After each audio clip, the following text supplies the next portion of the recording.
This is Unit 6, Lesson 2, 3.2, and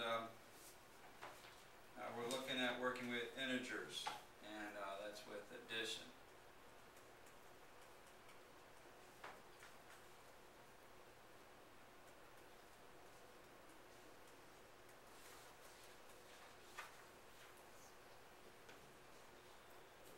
And on page 197, we're looking at problems 3 through 20. We're going to add integers.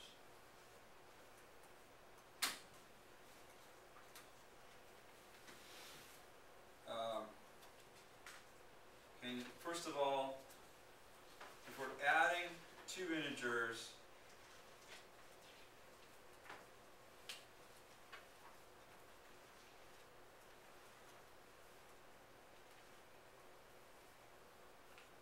with the same sign,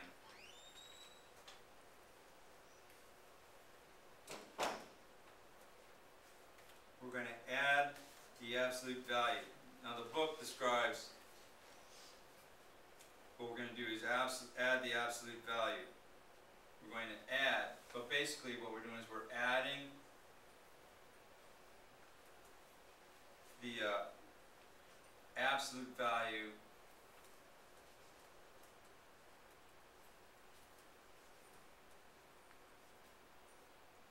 of the numbers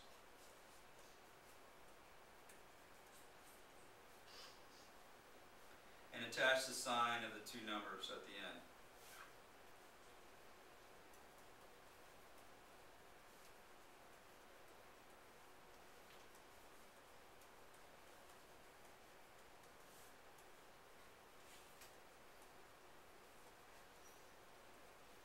In other words, if we have negative a and you have plus another negative a, that would be a negative 2a. Such as if we had a negative, let's say negative 7, plus a negative 2. Okay, the 7 and the 2 both have a negative sign in front of them. Well, if you have a negative 7 and you're going to have even more of a negative, now that's going to give you a negative 9. So what you're doing here is you're adding negatives. And the same thing holds true as if you had, let's say, a negative 5 minus 3. Okay, and what I was mentioning before is if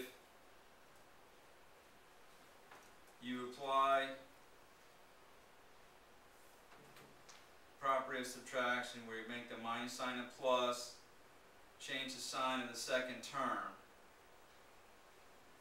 then you see that you get a negative 8.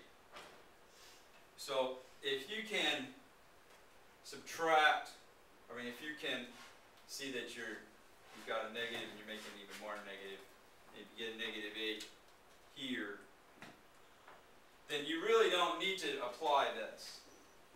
I tell students, to do this if they have trouble. Sometimes people see this minus sign and they don't see that it's also, not only is it a minus sign, but it's also the sign for the next number. But sometimes students, when they're first working with integers, they have a hard time seeing that. So that's why changing the minus sign to a plus and change the sign of the next term, apply the opposite to the next term, then you see that it's applying, you're adding negatives just like you would up here. Okay, so it's not a rule you have to do, but it's something, if it helps you to see that you're adding negatives, then it's a good tool. Okay, but like I said, you don't have, if you can see, that you're making, you got a negative number, making it more negative, and you can do it without applying this property, then that's fine. You don't have to do it. You can just go ahead and directly. Okay, now for different signs, when you're adding and you want to get different signs,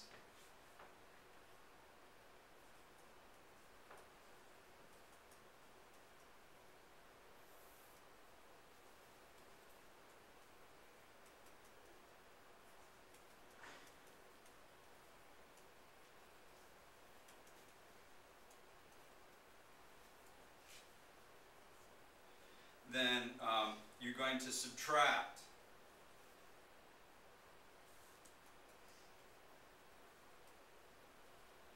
the two numbers. What you're doing is you're subtracting and the absolute value of the two. You're subtracting the two numbers and apply the sign of the larger absolute value.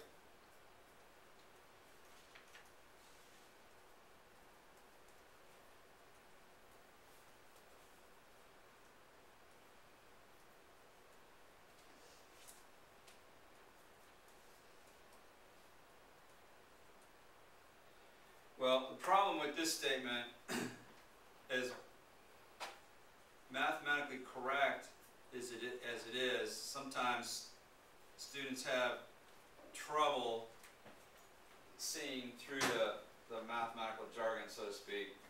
So what I tell them is subtract and take the sign of the larger number.